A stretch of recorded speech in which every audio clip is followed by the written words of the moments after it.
Amém. Diz assim, 1 Samuel, capítulo 19, nós vamos ler o capítulo inteiro.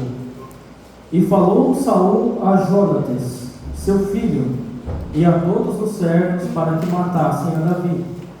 Porém Jonatas, filho de Saul, estava muito afeiçoado a Davi. E Jonatas o anunciou a Davi, dizendo: meu pai, Saul, procura matar-te, pelo que agora guarda-te pela manhã, e fica-te em oculto, e esconde-te. E sairei eu, e estarei à mão de meu pai no campo em que estiveres, e eu falarei de ti a meu pai, e verei o que há, e tu anunciarei.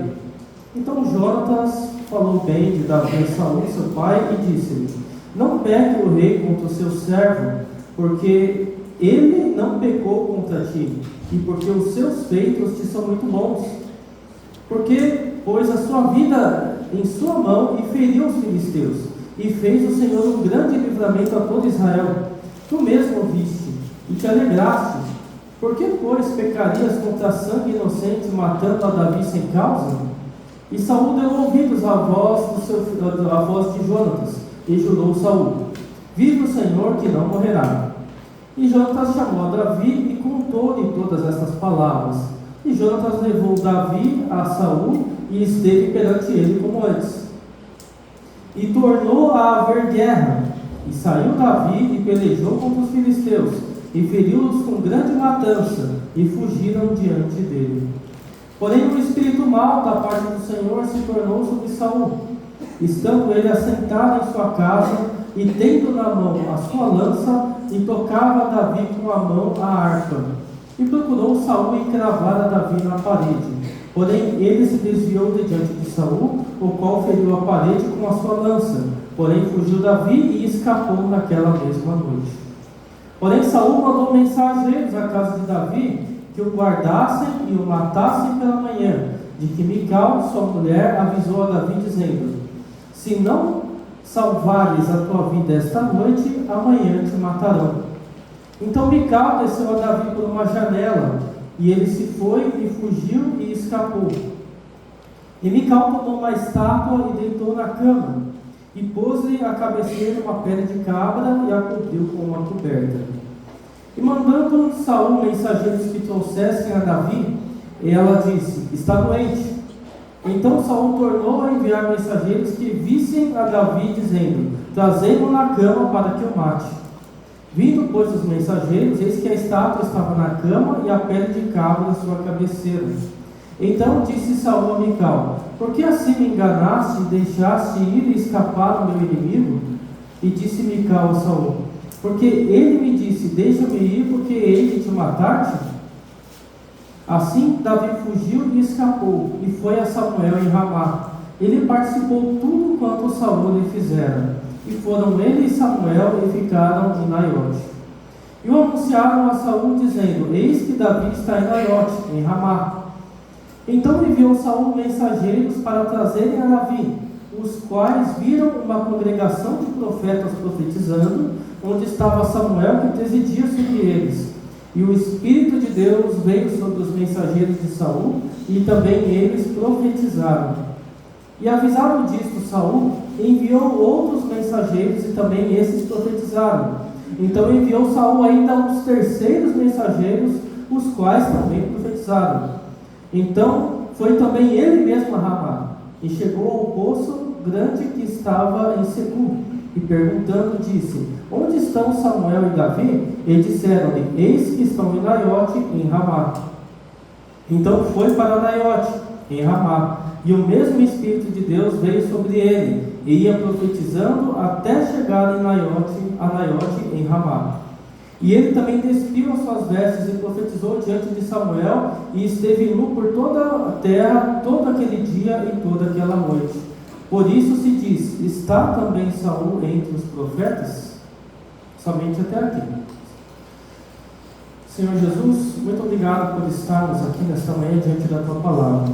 Obrigado porque o Senhor é fiel, e pedimos que essas verdades sejam esclarecidas na nossa mente, meu Pai. Pedimos que Teu Espírito venha ter livre agir em nosso meio, venha nos esclarecer, nos elucidar, venha nos mostrar a Tua verdade, meu Pai.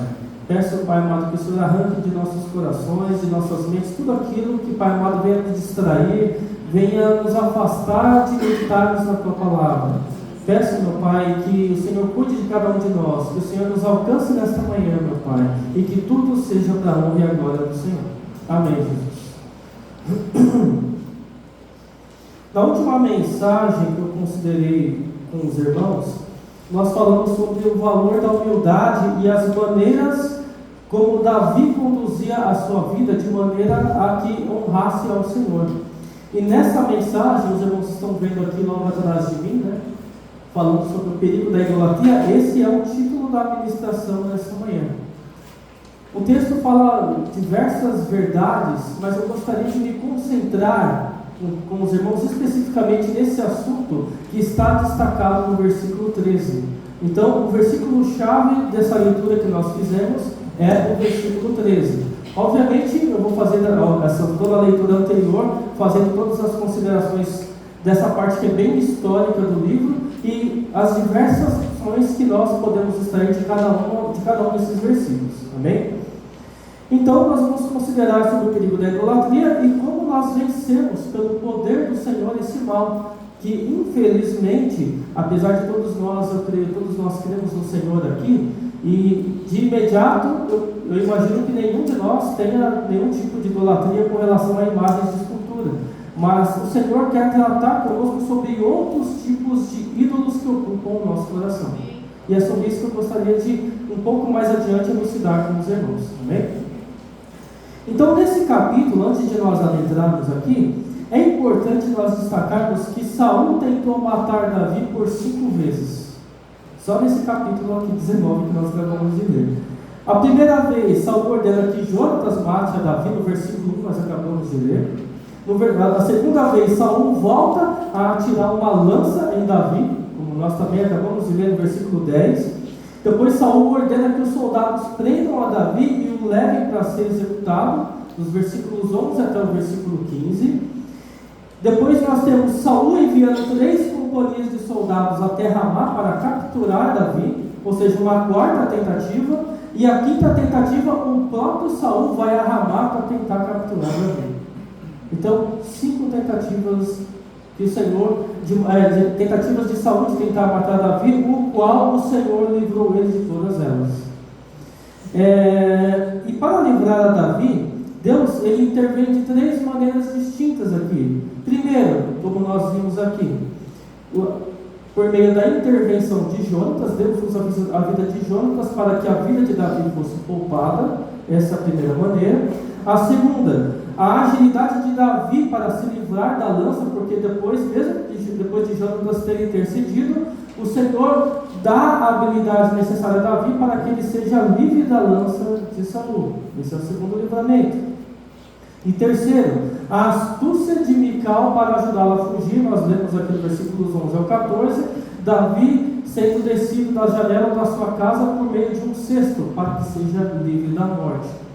Tudo isso, obviamente, apesar de ter ações humanas, e é importante destacar isso, tudo isso foi por uma intervenção natural do Espírito Santo. E por que eu gosto de destacar esse tipo de coisa? Primeiro, o Espírito Santo ele pode livrar ao homem e à mulher de qualquer situação da maneira o mais miraculosa possível, e a Bíblia testemunha disso. Quando foi necessário, o mar foi aberto para que o povo passasse. Mas Deus poderia providenciar outros meios para que o povo também fosse salvo.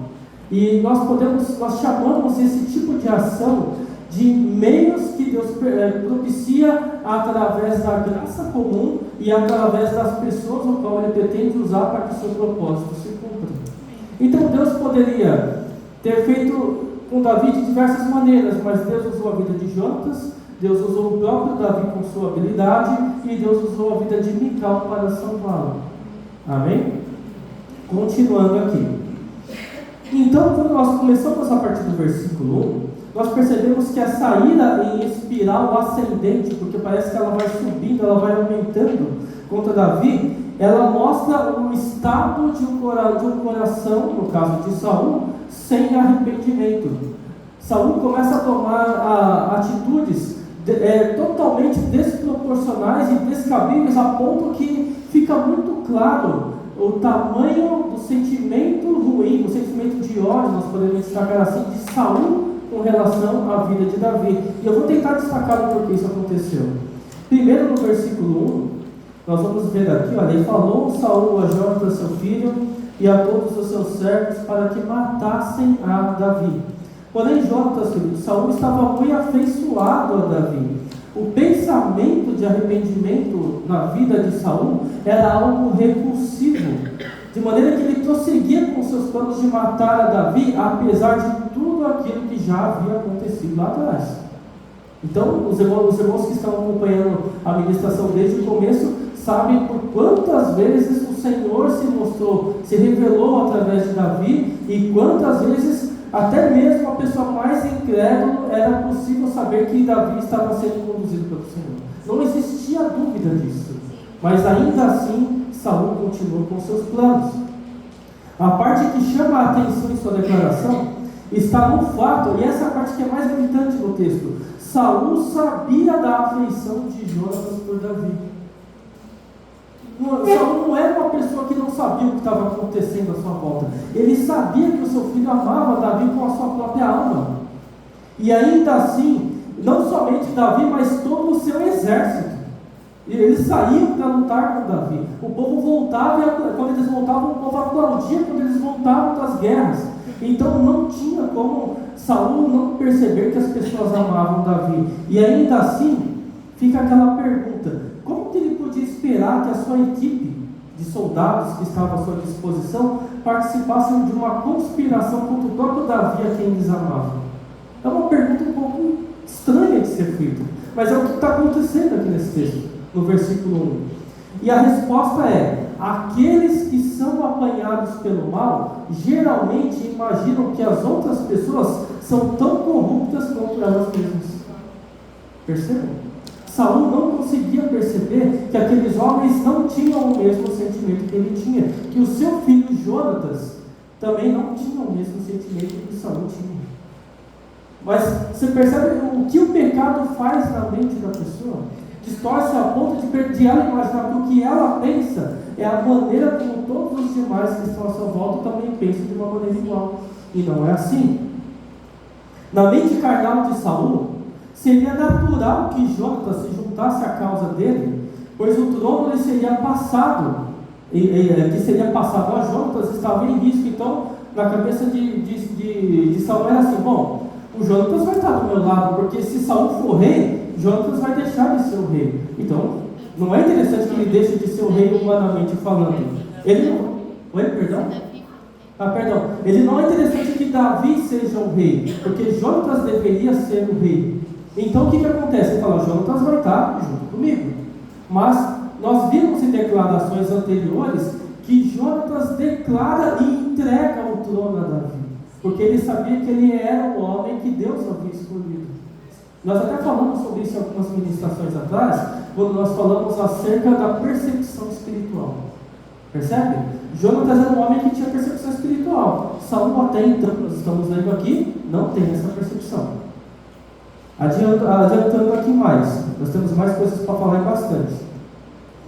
Os seus soldados que estavam ali que estavam diante do rei, também, se caso Davi fosse escolhido como rei e colocado no trono, todos aqueles soldados seriam afastados de suas funções, e Davi, obviamente, colocaria soldados da sua confiança, não necessariamente aqueles que estavam ali. Então, eles perderiam aquela posição de privilégio de estar servindo ao lado do rei, que era uma posição de alto escalão do exército.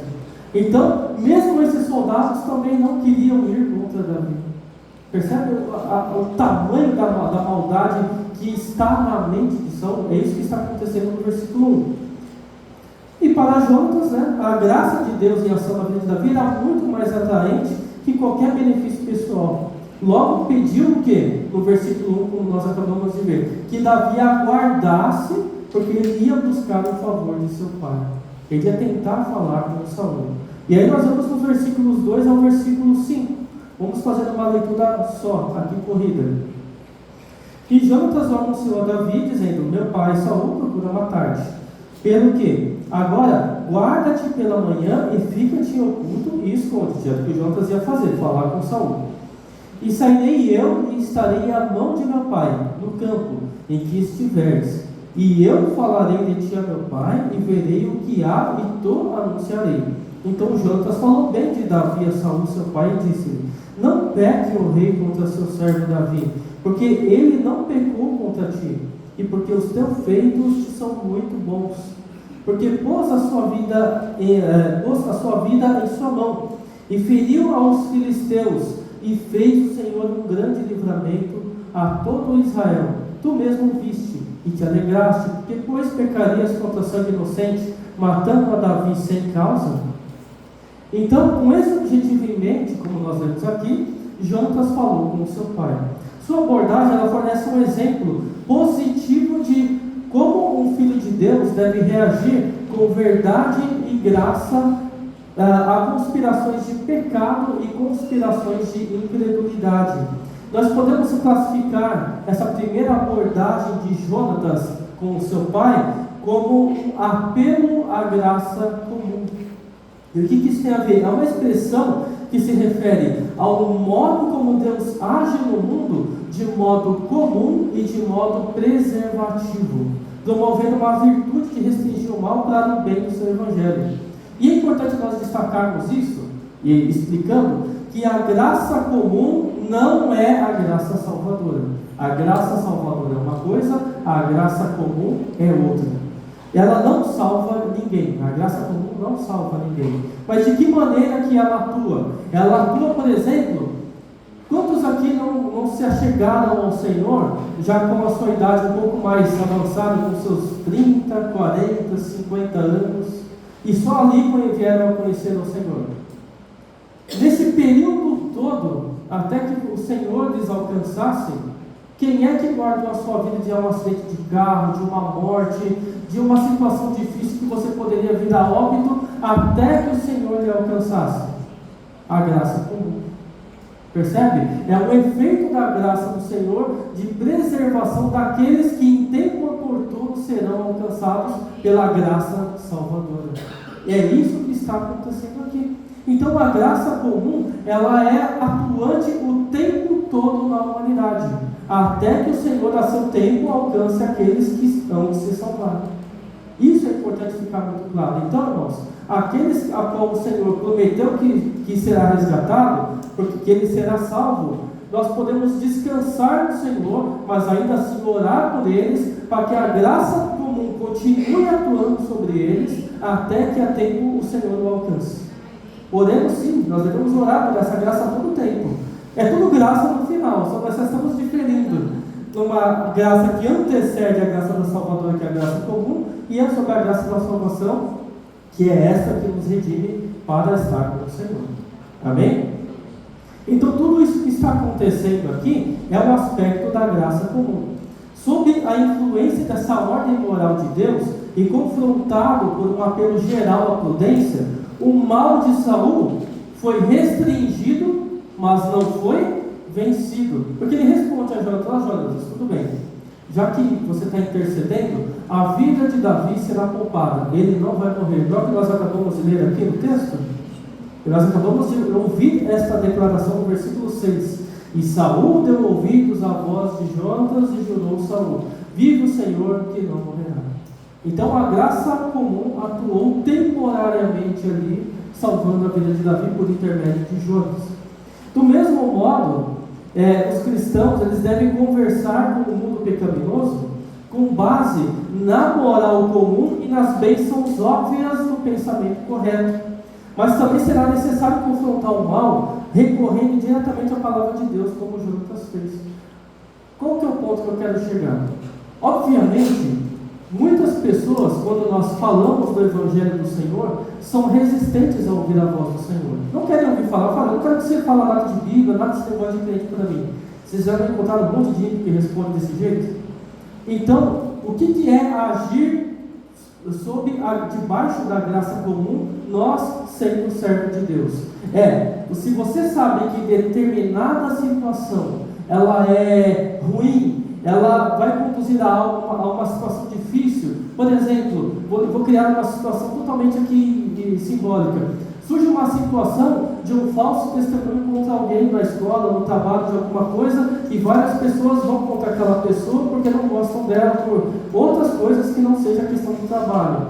Se você que também foi prejudicado por essa pessoa, toma partido nessa situação, você está pecando junto com essas pessoas. Onde que entra a graça comum? Gente, olha, por mais que essa pessoa não seja tão legal para a gente, não é certo fazer o que nós estamos fazendo. Você está falando com o ímpio, você está falando com o crente. Olha, não é correto por causa disso, disso e disso. Aquela pessoa tem família, aquela pessoa às vezes está fazendo aquilo por coisas que nós não sabemos. Talvez a gente poderia conversar com ela e esclarecer esse assunto para que não tenha essa rixa, esse problema. E aí é basicamente colocar panos quentes para que a situação seja amenizada. O nome disso é graça comum. Você não vai conseguir pregar o evangelho naquela situação, mas você vai conseguir produzir o efeito do evangelho na vida daquelas pessoas, até que em tempo oportuno aquelas pessoas sejam alcançadas. Percebe? Então, irmãos, o Senhor pode nos usar de várias maneiras. De que maneira nós temos agido quando nós estamos no mundo com relação a essas pessoas? Será que nós nos tornamos tão chatos que a pessoa não quer te pegar na frente porque fala, lá vem um crentinho chato falar só de Deus para mim agora, e corta a volta de você? Ou será que nós temos aquela percepção de saber que a verdade do Senhor, ela deve ser dita em um momento oportuno? E a graça do Senhor nos dá essa percepção de quando é que a palavra deve ser dita e quando é que nós podemos falar dos efeitos da graça na vida do ímpio. O nome disso se chama percepção espiritual. Não tem outra maneira de fazer isso. Não há outra maneira. Somente aqueles que estão no Senhor sabem quando é o momento certo de uma coisa e quando é o momento certo de outra. E isso, irmãos, nós só adquirimos com maturidade no Senhor. Não tem outro meio. O sábio sabe o tempo e o modo. Exatamente como eu disse. O sábio, ele sabe qual é o tempo e ele sabe qual é o modo. Então, irmãos, nós temos que proclamar o Evangelho? Sim, mas nós devemos pedir sabedoria do Senhor a maneira como esse Evangelho deve ser proclamado. Amém? Tudo isso é estratégia, irmãos. Seguindo aqui, irmãos, nós temos bastante coisa para falar. Qual é o argumento que Jonatas usou para persuadir Saul com relação a matar Davi? Ele usou basicamente as Escrituras. Ele falou no versículo 4, não peque o rei contra o seu servo Davi, versículo 4, e no versículo 5, por que, pois, pecaria contra sangue inocente, matando a Davi sem causa? Ele cita basicamente duas passagens bíblicas que são destacadas em Deuteronômio, capítulo 19, versículo 10, onde ele diz, olha, para que o sangue inocente não se derrame no meio da tua terra, que o Senhor teu Deus te dá por herança, e haja sangue sobre ti. Segunda passagem que Jonatas ele está remetendo a Saul. Deuteronômio capítulo 27, versículos 24 e 25. Maldito aquele que ferir ao seu próximo em oculto. O que é que Saul está fazendo aqui? Ele está conjurando seus soldados e Davi e Jonatas para que matassem a Davi. E está fazendo isso ocultamente. Não de uma maneira aberta, com um julgamento, como nós sabemos. Não, ele está fazendo isso por outros motivos. Então, maldito aquele que ferir o seu próximo em oculto, e todo o povo dirá amém. Maldito aquele que aceitar suborno para ferir uma pessoa inocente, e todo o povo dirá amém. Jonatas só está resgatando aquilo que já está esclarecido pelos escritos de Moisés, do qual provavelmente Saul sequer fazia uso, pois ele saberia que isso também iria contra a vontade do Senhor. Continuando aqui, irmãos, versículo 6. E Saul deu ouvidos à voz de Jonatas e jurou Saul: viva o Senhor que não morrerá. Hoje Deus preserva o seu evangelho e a sua igreja por meios semelhantes. Quantos de nós não falei sobre isso, não fomos salvos da morte ou de situações ruins no passado, curados de enfermidades, livres de todas as situações, mesmo ainda quando o Senhor não nos tinha alcançado? Tudo isso a fim de que, no momento certo, fôssemos alcançados pelo Senhor. Então, avançando aqui, versículo 7 e 8. E Jonatas chamou a Davi E contou-lhe todas essas palavras, e Jonatas levou Davi a Saul, e esteve perante ele como antes, e tornou a haver guerra. E saiu Davi e pelejou contra os filisteus, e feriu-os com grande matança, e fugiram diante dele. Assim Saul foi ricamente recompensado, vamos dizer assim, por ouvir o conselho de seu filho, quando Deus continuou a dar livramento a Israel por meio da espada de Davi. No entanto, sem dúvida, o que aconteceu? Parece que nós estamos fazendo uma leitura em looping da história, parece que é a mesma história do capítulo anterior, né? Aí nós vamos lá aqui. Sem dúvida, isso produziu o quê? Uma nova onda de louvor a quem? A Davi. Davi volta da guerra, o povo aplaude de novo, e aí está lá Saul de novo, remoendo de raiva, de inveja. Parece que é uma releitura da história, mas é o que está acontecendo aqui. O que teve como rápido resultado que, novamente, o ciúme de Saul. Parece que nós estamos fazendo a pregação da vez anterior, né? Mas a história é essa mesmo. A parte de Saul na história de Davi revela a corrupção e os tormentos de um homem em rebelião contra Deus. Observe a incoerência de Saul. Sob a influência do seu filho piedoso, recentemente Saul havia feito o quê? Um juramento de não matar Davi. Ele falou, não vou matar. Vive o Senhor que esse homem não morrerá. Ele falou. Mas quando Davi voltou da guerra e com notável humildade, o que é que Davi volta a fazer assim que ele volta da guerra? Tocar harpa. Voltou que ele era a sua função lá. Foi lá, fez o que ele tinha que fazer e voltou à sua função. Foi lá tocar harpa, que era a função de Davi no palácio. E ele certamente, Davi, quando percebeu Saul com uma lança na mão, provavelmente Davi viu um indicador de problemas ali, né? E ali nós vemos no versículo 9, porém, e aí esse porém já complica tudo no versículo, né? O espírito mau da parte do Senhor se tornou sobre Saul, estando ele assentado em sua casa, e tendo na mão a sua lança, e tocava Davi com a mão a harpa. Consumido pelos fantasmas que só existiam em sua mente, Saul descobriu que o medo e o ciúme fizeram dele um tormento para si mesmo, de modo que ele não conseguia sentar na sua casa, sentar-se no seu trono, sem estar com uma lança em sua mão. O que um homem, dentro da sua própria casa, cercado de soldados, com os soldados acabaram de vir da guerra, ou seja, venceram a guerra, não tem nenhum exército à porta e ele invadir a nação, o que é que um rei ataca com uma lança na mão? Gratuitamente. Percebe o tamanho das batalhas mentais que Saul estava enfrentando ali? Ele não conseguia ficar em paz consigo mesmo, nem quando tudo estava em paz, nem quando tudo estava bem. E esse é o estado do homem ímpio. Mesmo quando tudo está dando certo, na sua mente está tudo errado. Ele não consegue ficar em paz. Ele fica com a sua consciência lhe martirizando o tempo todo. E aí no versículo 9, no versículo 10, nós encontramos: e procurou Saul encravar a Davi na parede. Porém ele se desviou de diante de Saul, o qual feriu a parede com a sua lança. Porém fugiu Davi e escapou naquela mesma noite. Sem dúvida, Davi estava pronto quando o inevitável aconteceu. Nós estamos fazendo uma releitura daquilo que já aconteceu. A pergunta: como é que nós podemos explicar esse comportamento de Saul novamente? E a resposta: como todos os homens sem o governo de Deus, Saul era consumido por forças divergentes. Ele sabia que o seu comportamento era ímpio, que era errado aquilo. Porém, por outro lado, Saul estava sob a influência da louca paixão do pecado.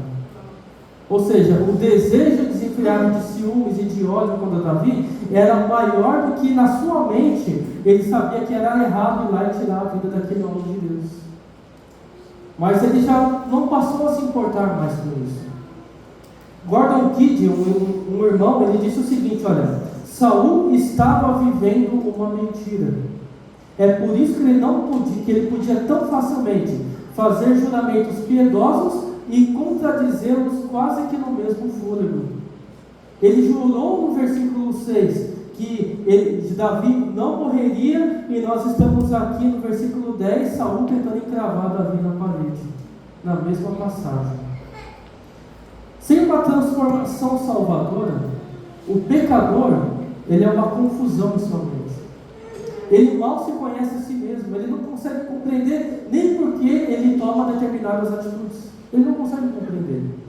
E ele mal se conhece. E muito embora saiba que Deus julgará a impiedade, ele sabe que aquilo que ele está fazendo é errado, ainda assim ele continua praticando, como se tivesse um desejo de morte, e incentiva outras pessoas a tomarem o mesmo caminho que ele está tomando. E não é difícil que nós pararmos para pensar nisso, fazendo uma aplicação agora rapidamente. Quantas pessoas ímpias, vamos falar de situações de ímpios, que às vezes estão numa situação de pecado, eles sabem que aquilo é condenável pelas Escrituras, porque mesmo uma pessoa que não tem um Senhor, ela conhece alguma coisa da verdade bíblica, das Escrituras, dos costumes da sociedade. Por exemplo, um marido que trai uma esposa que trai um marido, um alcoólatra que vai à porta do bar lá, se alcoolizar, todos eles, se você for perguntar, eles sabem que isso é errado. Nenhum vai falar, não, é isso mesmo, está certinho. Mas por que continua nisso então?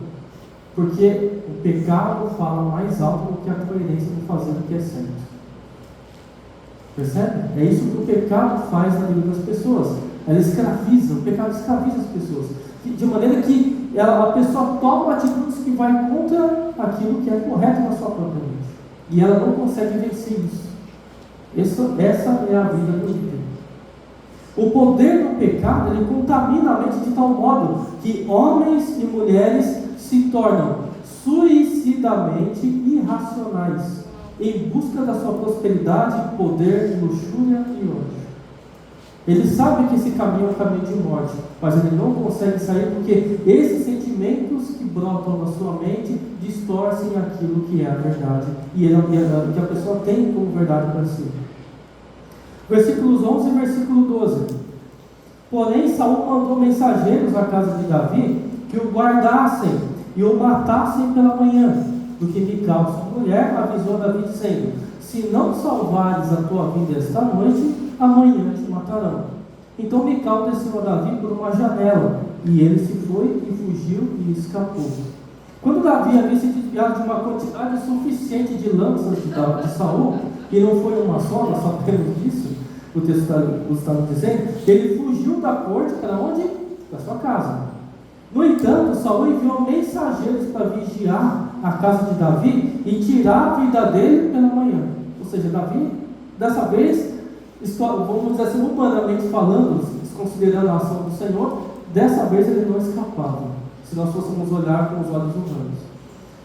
Mas esse plano chegou aos ouvidos de quem? Da esposa de Davi, Mical, que também era filha de Saul.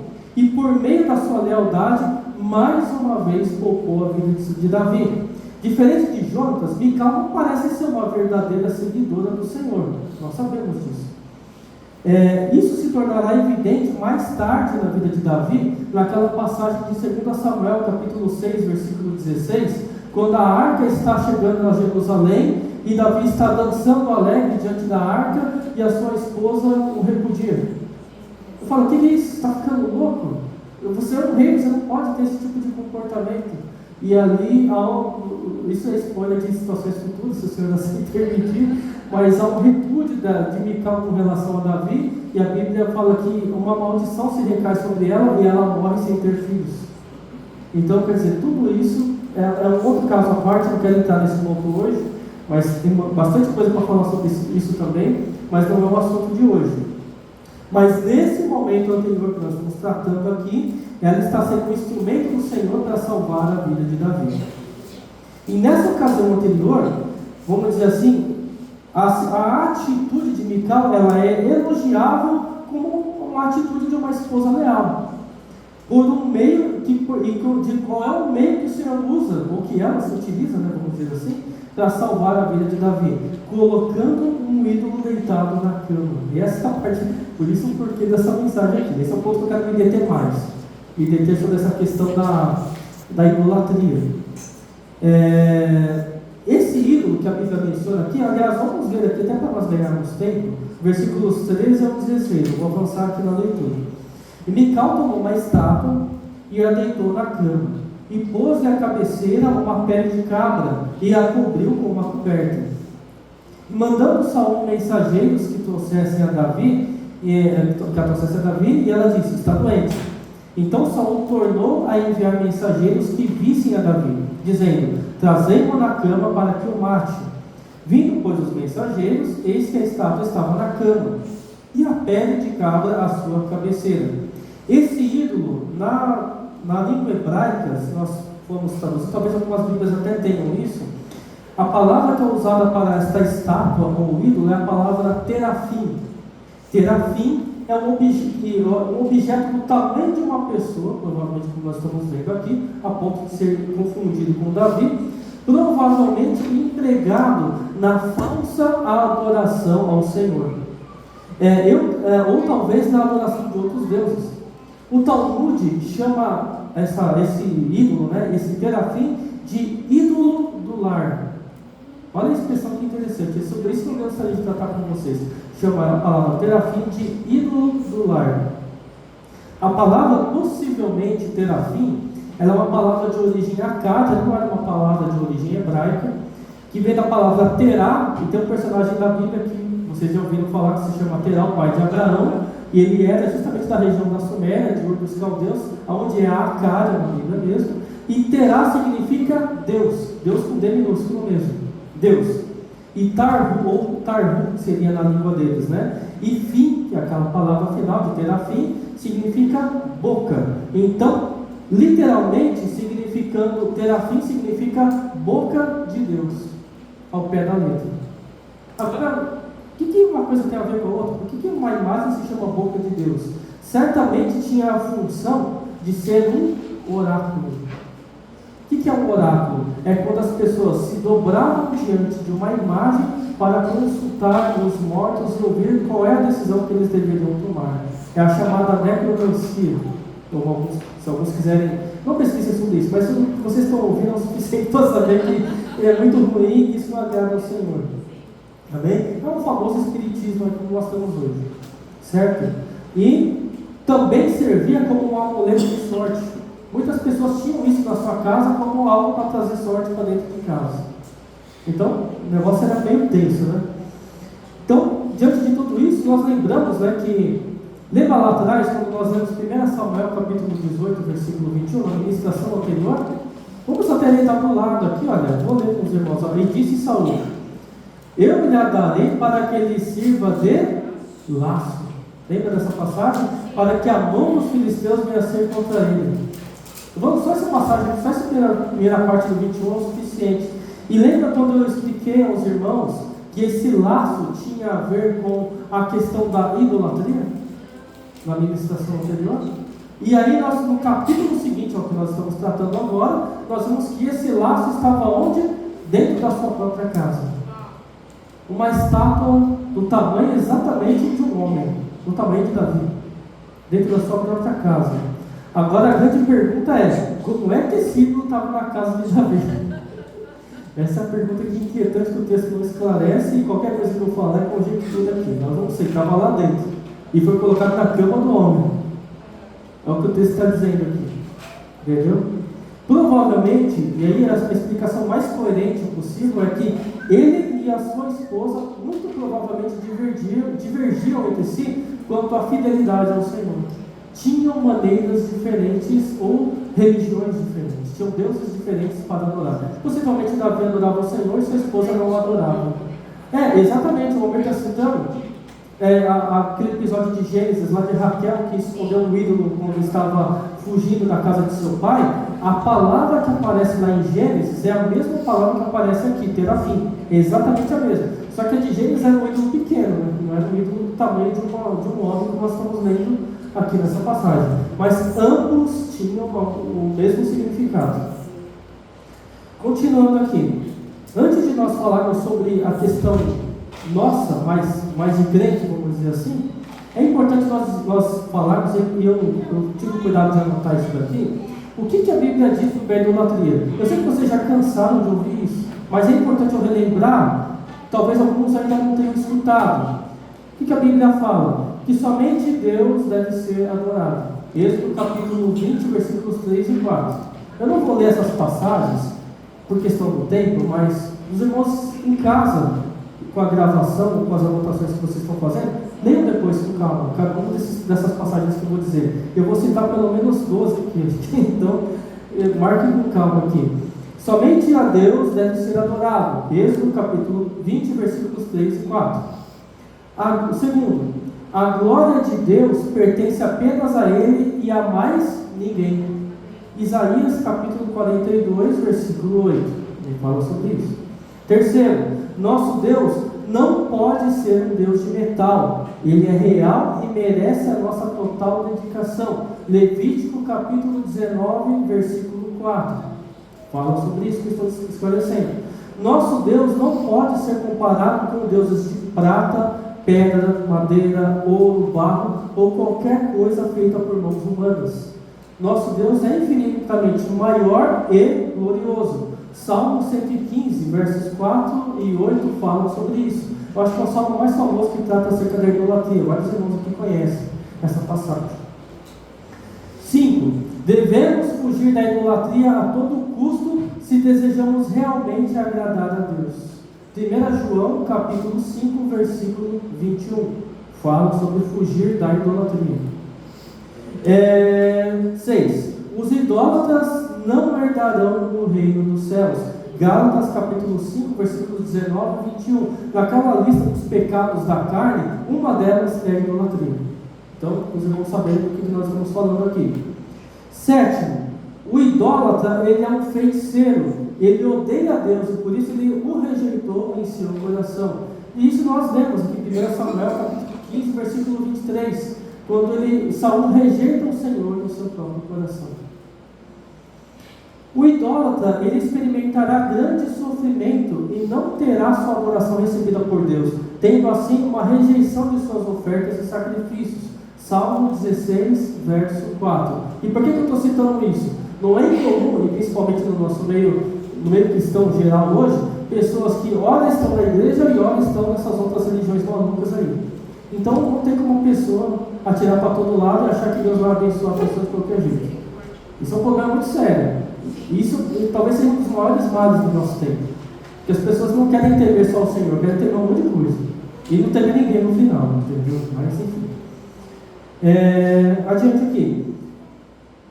Um ídolo de barro, o ídolo, ponto 9, né? Pedra, madeira, feito de qualquer outro material ou ídolos humanos, não poderão salvá-lo no dia da sua aflição. Jeremias capítulo 11, versículo 12. Também fala sobre isso. E Deuteronômio capítulo 27, versículo 15. Todo idólatra é maldito. Então, item 10. Isso conforme as escrituras aqui estamos esclarecendo.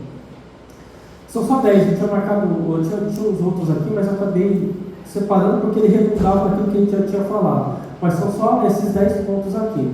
Agora eu quero me deter, ainda dentro da idolatria, naquilo que é um pouco mais prático a nós como crentes. Eu falei para quem não é crente, você pode até marcar e usar para evangelizar alguém, inclusive, sobre isso que eu acabei de falar para vocês.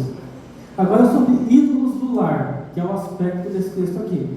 A idolatria é uma prática que tem sido condenada desde os tempos lá de trás, os tempos bíblicos, né? Deus sempre alertou o seu povo a não adorar ídolos. Mas, infelizmente, muitos se desviaram desse caminho e acabaram, infelizmente, caindo nessa armadilha. A idolatria, ela é um termo que é utilizado para referir-se a qualquer prática de adoração a ídolos. É também a adoração a qualquer coisa, seja ela objeto, humana, seres viventes ou seres invisíveis, que não seja o único e verdadeiro Deus. Então, irmãos, qualquer coisa que ocupe o lugar de Deus no nosso coração é algo que é uma idolatria. Se torna uma idolatria. Certo? Na atualidade, os ídolos da família, eles podem ser diferentes daqueles encontrados nos tempos bíblicos que nós encontramos aqui. Embora ainda existam pessoas, né, no nosso tempo que adorem, que tenham práticas de adoração a ídolos físicos, como algumas religiões, imagens, a idolatria na família, ela pode se manifestar de diversas formas. E aí eu gostaria de destacar elas. A primeira, o amor excessivo pelo dinheiro e pelos bens materiais.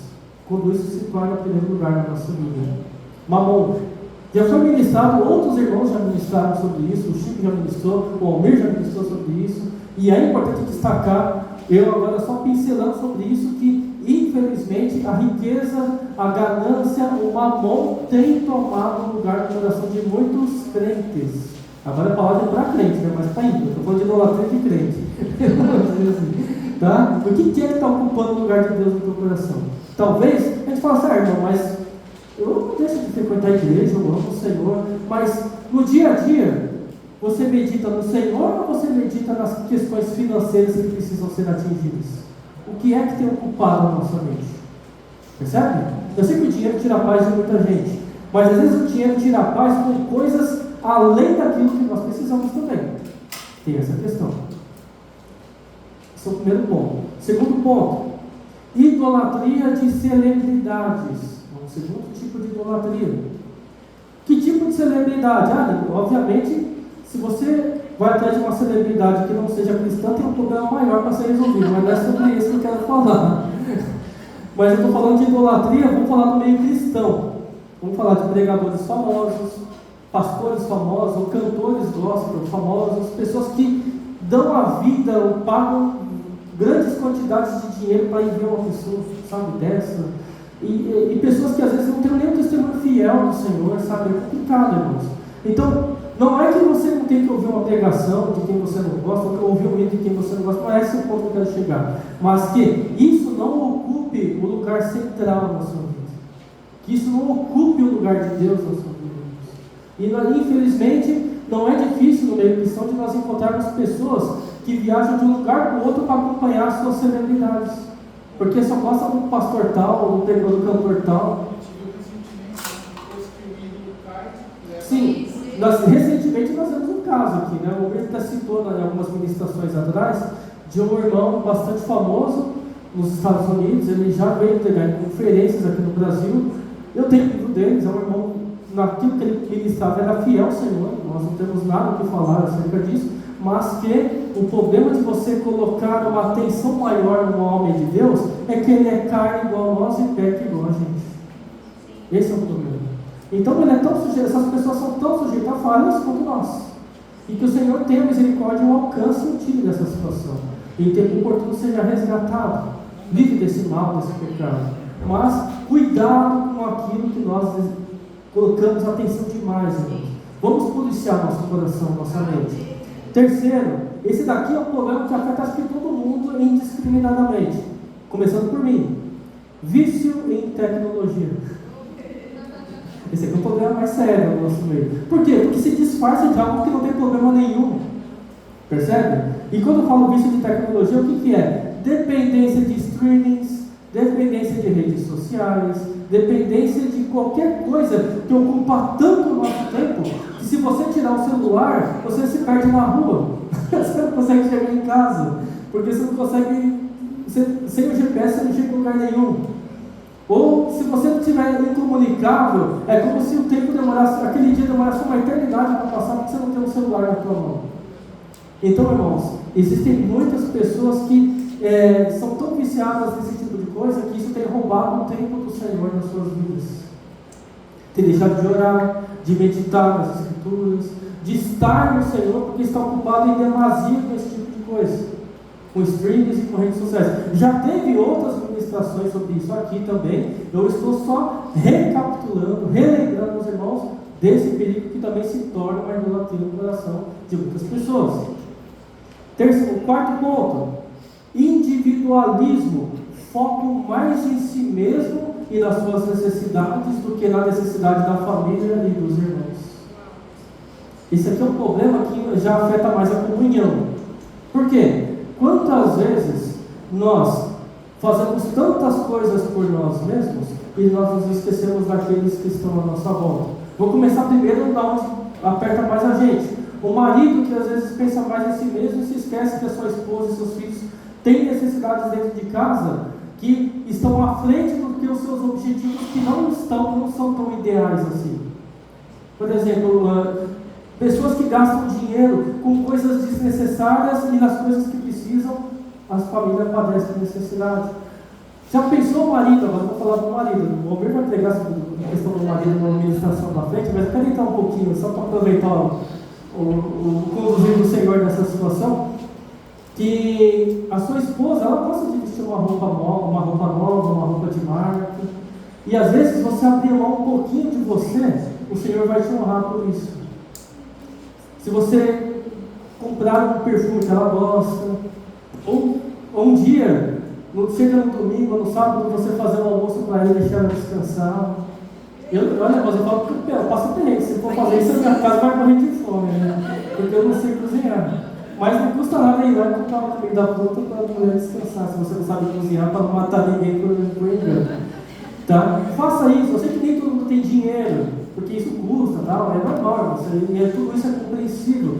Mas faça naquilo que está dentro das suas capacidades. O Senhor vai te honrar nisso. Entendeu?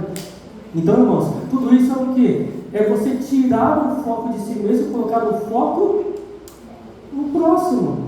E qual é o primeiro próximo do marido? A esposa. Não tem outra pessoa mais próxima do marido do que a esposa. Agora eu estou falando da esposa, mas vamos estender isso para os filhos. Às vezes os filhos têm algumas necessidades que às vezes nós julgamos que para nós não faz sentido, mas para eles é algo muito importante. Percebe? Coisa simples às vezes. Então, tome cuidado de perceber isso nos seus filhos. No meio da comunhão, vou abrir no leque. No meio da igreja, às vezes você percebe que um irmão tem necessidade de alguma situação muito específica. Alguma coisa que ele às vezes não tem condições daquilo. Às vezes não é nem condição financeira. Às vezes a pessoa não tem tempo para uma determinada coisa. Então, na graça do Senhor, olha para que o Senhor te dê percepção espiritual e você consiga ajudar o irmão nisso. Em comprar algo. Vou falar uma coisa muito simples e muito prática. Na condição de presbítero, acho que eu tenho autorização para falar isso. Quando nós formos na reunião na casa de um irmão, se você sabe que o irmão tem dificuldade de comprar alguma coisa, compre e leva. É uma coisa simples, irmãos. Mas isso é tirar o foco da gente e colocar o foco no corpo de Cristo, na necessidade do próximo. Às vezes com coisas simples. Coisas pequenas, não precisa ser algo, meu Deus, grandioso, não, daquilo que está dentro das suas condições também. Percebe que tudo isso mostra o que está no nosso coração. Quando nós consideramos o nosso próximo superior a nós mesmos, é um mandamento bíblico, irmãos. Está aí. Vamos avançar aqui, irmãos, já caminhando para o final. Esse daqui é um outro ponto também que também nos afeta muito, a questão do fanatismo religioso. E eu não estou falando com um desejo enfriado por amar o Senhor, não é isso não. Se fosse assim estava bom, não é esse o ponto. O ponto é, pessoas que elas têm, vamos dizer, uma distorção na sua mente por querer exercer determinada função do corpo de Cristo para o qual ela não foi chamada. Olha que coisa, isso é um perigo muito sério. Irmãos que às vezes querem fazer coisas para as quais não foi chamado e acaba sendo uma pedra de tropeço para os irmãos caminharem no Senhor. O Senhor tem que dar percepção para isso também. Entendeu? Ou a pessoa, ela, por exemplo, se eu estiver lá na igreja e não for eu que for cantar, eu nem vou na igreja hoje. Vocês conhecem gente que já tiver esse comportamento? Pessoas com falhas de caráter nesse sentido. Se não for eu lá que tiver oportunidade para cuidar do salão hoje, ou fazer determinada coisa, então eu não vou mais congregar com os irmãos, não. E quantas pessoas, infelizmente, tomam atitudes erradas porque desconsideram isso, fazer coisas que não foram chamadas. Avançando aqui, a idolatria, ela se resume a basicamente aquilo que você coloca acima de Deus e trata como o mais importante na sua vida. É deixar de viver sob a vontade de Deus para viver em função única e exclusivamente de todas as coisas que não sejam de Deus. Vamos avançar para o final agora, caminhando para o final, versículo 17. Só tomar um pouquinho de água aqui,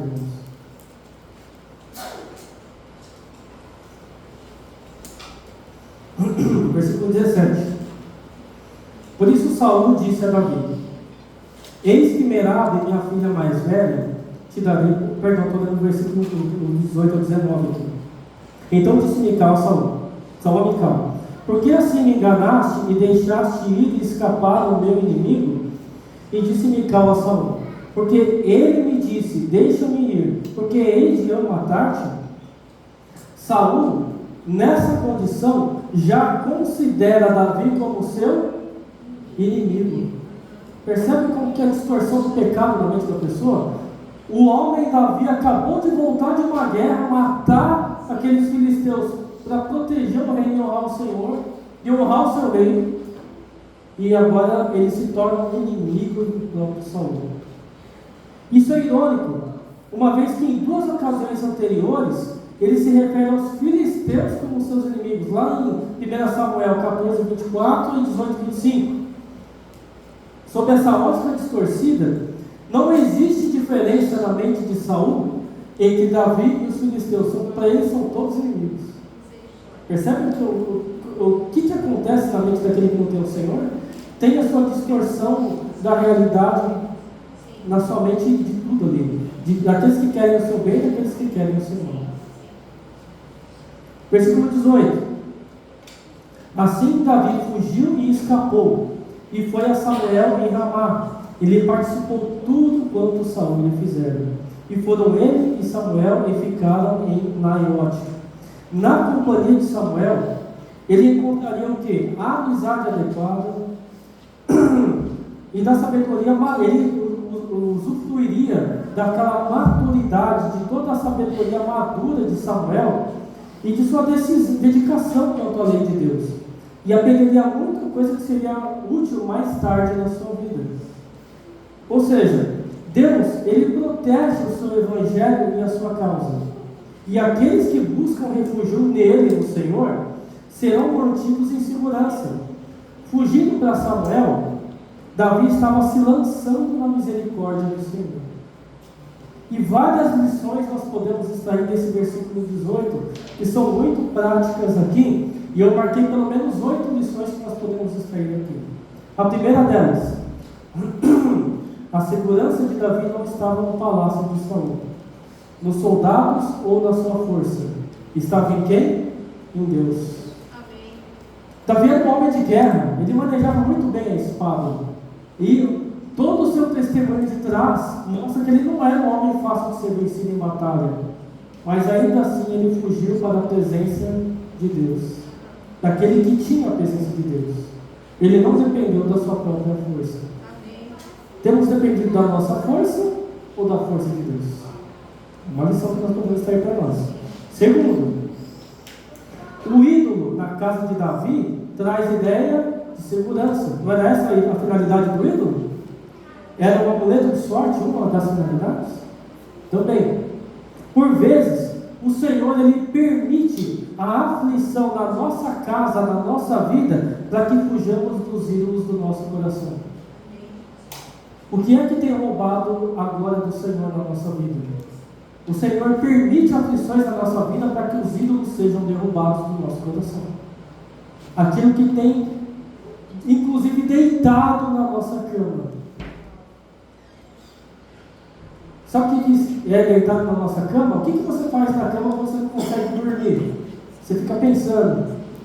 O que é que ocupa na sua mente quando você não consegue dormir? Você pensa no Senhor ou fica pensando em tudo mais que não é o Senhor? São os ídolos que estão ali na mente naquele momento. Terceiro, o coração humano é uma fábrica de ídolos. Essa é uma frase de Calvino. João Calvino disse essa frase: o coração humano é uma fábrica de ídolos. Havia um ídolo do tamanho de Davi na sua casa. O que tem tomado lugar de Deus em nossas vidas que, a não ser nós mesmos, nossos próprios interesses? Somos nós, às vezes, que ocupamos o lugar de Deus. Quarto, na sua casa de Davi, onde havia aparente segurança, havia um ídolo, e Davi encontrou o que nesse ídolo? Morte. Ele estava a ponto de ser morto dentro da sua própria casa. Fugir para a casa de Samuel, e era fugir para a presença de Deus, porque a arca de Deus estava na casa de Samuel, estava em Ramá. A arca de Deus estava lá. O que? Lhe trouxe vida. Ou seja, a idolatria, quando ela está dentro do nosso coração, ela só vai gerar morte. Nós devemos fugir para a presença de Deus, para a casa de Samuel, para encontrar vida. Muito prático para nós, não? Um quinto ponto aqui também muito importante de aplicação. Davi foi procurar ajuda na casa do sacerdote quando precisou de ajuda. Aonde nós procuramos ajuda quando nós precisamos? Os obreiros, às vezes, costumam ser os últimos a serem procurados. Percebe? Às vezes, irmãos, às vezes eu falo, o Almir sabe disso melhor do que eu, que trata muito da vida dos irmãos há muito mais tempo do que eu. Às vezes, quando o problema estoura, a igreja inteira já sabe, só quem sabe é o presbitério. Percebe onde eu quero chegar? E aí a gente tem que dar a solução. Como se nós fôssemos a última opção no Senhor. Irmãos, o Senhor às vezes nos colocou aqui. O irmão, se mandar uma mensagem para o Almir, mandar para mim, não é incômodo nenhum, irmão. É a nossa função é morrer por vocês. É morrer pelo corpo de Cristo. Pode ser a qualquer momento, a qualquer minuto, pode ser de noite, pode ser de madrugada, pode ser na hora do almoço, pode ser no momento mais inconveniente possível. Nós estamos aqui para servir o corpo de Cristo, irmãos. Não é inconveniente nenhum. E por que eu estou dizendo isso, irmãos? Eu estou dizendo que você não deve compartilhar a sua necessidade com o irmão para ele orar por você. Se fosse isso, estava bom. É que existem pessoas que às vezes vão dar conselhos em determinadas situações para o qual o Senhor não a separou para isso. E aí vai dar um conselho que muitas vezes vai contra as Escrituras. Percebe? Então, irmãos, nós temos que tomar cuidado. Não deixe de... É bíblico isso. Nas suas necessidades, procurem quem? Os presbíteros. Havendo alguém enfermo entre vós, procure quem? Os presbíteros. Uma necessidade. Quando falo os presbíteros, eu coloco os obreiros em geral da igreja. Não estou só colocando só eu, só o meu irmão. Tem outros irmãos que também são tão qualificados para isso. Não somente eu e o Almir. Mas, com todas essas ressalvas que eu já expliquei aos irmãos. Amém? Um outro ponto, o sexto ponto. Samuel, ele entra na causa de Davi. Precisamos de irmãos que lutem conosco as nossas causas. Né? Na comunhão nós buscamos oração, nós buscamos conselho, nós buscamos consolo. Existem situações na nossa vida que, se você não abrir o seu coração para a igreja, para os irmãos, para nós orarmos em conjunto por essa situação, ela por si só não será resolvida rápido. Pode se arrastar por muito tempo. Ou seja, mas quando há um mover do Senhor no corpo de Cristo, onde todos estão clamando por um único objetivo, o Senhor se compadece da necessidade do corpo de Cristo e, sendo a vontade dele, Ele nos atenderá. Percebem? Então, irmãos, quando alguém vier pedir oração para você, se compadeça, chore, gaste tempo com o irmão. Não é pesaroso, é bíblico. Sétimo, por vezes, o Senhor deseja que nós sejamos como Samuel, lutando em oração, jejum, sofrimento e assistindo o nosso irmão. Gaste tempo. Samuel estava colocando a vida dele em risco, protegendo Davi em sua casa, porque o rei queria Davi morto. Então aquele que estava guardando a vida de Davi, se por um acaso Davi fosse capturado, Samuel provavelmente seria morto também. Então, irmãos, cuidar dos irmãos é dar a sua vida pelo seu irmão. É o que nós estamos falando aqui nesse texto. E uma última lição aqui nesse versículo: nós sabemos qual é o caminho da intervenção de Deus em nossas vidas. Todos aqueles que são nascidos de novo, aqueles que ouvem a palavra, sabem onde está a solução. Então, nós relutamos às vezes por uma determinada situação por anos, achando que conseguiremos resolver aquele determinado problema por nós mesmos, enquanto nós deveríamos abrir aquela situação com o corpo de Cristo, com os irmãos. Percebe, irmãos? Então, irmãos, tudo isso tem a ver com a questão do orgulho, do Deus que está dentro do nosso coração, que somos nós mesmos. Avançando, versículo 19 e 21, para nós finalizarmos aqui agora. E o anunciaram a Saul, dizendo: eis que Davi está em Naiote, em Ramá. Então enviou Saul mensageiros para trazerem a Davi, os quais viram uma congregação de profetas profetizando, onde estava Samuel, que presidia sobre eles. E o Espírito de Deus veio sobre os mensageiros de Saul, e também eles profetizaram. E avisado disso, Saul enviou outros mensageiros, e também esses profetizaram. Então enviou Saul ainda uns terceiros mensageiros, os quais também profetizaram. A casa dos profetas, ela era um local ou uma propriedade rural lá em Israel, aonde Samuel morava com os profetas. Era uma casa, como se fosse um sítio, vamos dizer assim, para ficar bem claro para a gente. A descrição dos profetas e depois os mensageiros de Saul estavam profetizando esse texto, parece se referir a um estado de êxtase no qual esses homens falavam mensagens da parte de Deus ali. O ponto principal é que Davi foi salvo por uma intervenção direta do Espírito de Deus nessa situação. O Matthew Henry, ele disse o seguinte: olha, Deus, ele mostrou como ele pode, quando quiser, causar admiração até os piores homens por meio de sinais da sua presença na congregação dos fiéis, e forçá-los a reconhecer que Deus está com aqueles que pertencem à sua verdade. Ou seja, Deus, ele pode manifestar o seu poder na vida do ímpio, mas não significa que ele esteja salvo. Assim, irmãos, vocês podem testemunhar muito daquilo que eu também já presenciei. Quantas pessoas, às vezes ímpias, nós oramos pela vida dela, por uma enfermidade, por uma situação, Deus curou aquela pessoa, a pessoa sabe que foi Deus que curou ela, e ainda assim ela não entrega a sua vida ao Senhor. Vocês conhecem várias pessoas assim, eu sei que eu conheço várias. Não é difícil nós encontrarmos isso. É basicamente o que está acontecendo aqui. Aqueles homens que se achegaram ali na casa de Samuel, eles não temiam o Senhor, mas nem por isso o Senhor deixou de mostrar o seu poder na vida deles ali. É o que o texto está dizendo aqui. Então, esse preceito nos lembra que é a adoração a Deus que protege o seu povo. Especialmente quando a palavra de Deus é pregada no poder do Espírito Santo. Paulo afirmou que quando a palavra profética é dita em poder, até mesmo o observador incrédulo, lá em 1 Coríntios 14, 25 diz: ele adorará a Deus, testemunhando que Deus está de fato no meio de vós. O ímpio vai reconhecer que Deus está agindo no nosso meio. Quando Deus está agindo. E uma aplicação aqui, uma segunda aplicação, se nós avançarmos para os versículos 22 a 24, é pelo poder do Espírito, pela palavra de Deus, que os inimigos de Deus são convertidos em crentes, e também nossos amigos.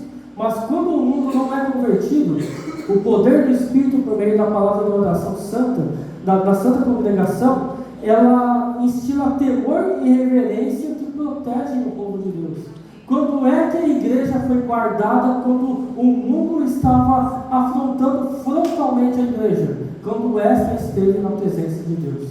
Ela foi guardada da morte, ela foi guardada do mal. Versículos 22 a 24 para nós finalizarmos. Então foi também ele mesmo a Ramá, para Saul, e chegou ao poço grande que estava em Secu, e perguntando disse: onde estão Samuel e Davi? E disseram-lhe: eis que estão em Naiote, em Ramá. Então foi para Naiote, em Ramá, e o mesmo Espírito de Deus veio sobre ele, e ia profetizando até chegar a Naiote, em Ramá. E ele também despiu as suas vestes e profetizou diante de Samuel, e esteve nu por toda a terra, todo aquele dia e toda aquela noite. Por isso se diz: está também Saul entre os profetas? Evidentemente, sob o controle do Espírito de Deus, Saul ficou extasiado de um modo que o deixou completamente desarmado e destituído de todos os seus emblemas do ofício real. Saul foi assim humilhado por Deus quando ameaçou a vida do servo ungido de Deus. Ele foi deixado nu, ele foi deixado em vergonha, ele foi deixado um dia e uma noite diante de todos, totalmente envergonhado.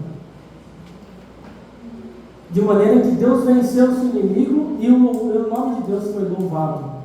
O provérbio que resultou disso que nós vemos aqui, está também Saul entre os profetas, não era uma expressão de louvor, mas de espanto pela conduta errática desse ímpio que estava ali. Todo Israel sabia que Saul era um homem ímpio. Então, quando eles estavam profetizando, todos eles ficaram com uma expressão de espanto.